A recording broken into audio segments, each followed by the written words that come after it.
usuka kuyo yaziwa nguwe intango obuphumela kuyo khangela indlela wandule ukuthi mkhulu Thixo ebona kwethu akakugcinile kwathi koba ngoku ngenceba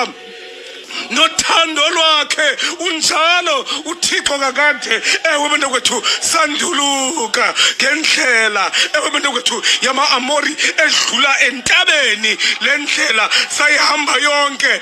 umphulaphuli sibethe ngoku emagxeni ewe umkhulu Thixo nowakho uThixo mkhulu khangela sibethe emagxeni ngoba uyihambile ewe nobufika kule ndawo ufika kuyo unamanxeba ewebona kwethu nabazizikhala angekaphila amanxeba kodwa ndithi kuwe uyihambile lendlela ewebona kwethu kunjalo sayihamba sonke sayihamba yonke sawugqiba sangena kulantlangu imnyama eyoyikekayo umphulaphuli kunjalo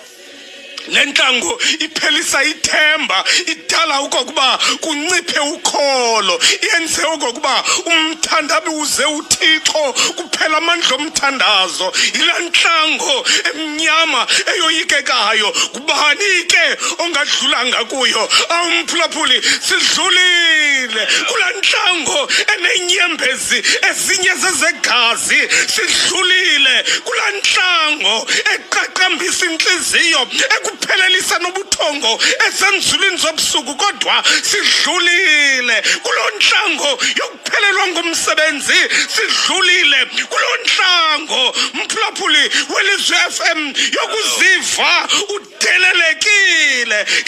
ngezinto ukuphelelwa sisidima kulonyaka sidlulile ewethu sidlulile kulontlango emnyama neyoyikekayo okwangoku sizokuthi noba bekwenzeke ntoni na njani na mkhulu Thixo esikumeleyo ngoku kukuthi kuwe uThixo mkhulu yena.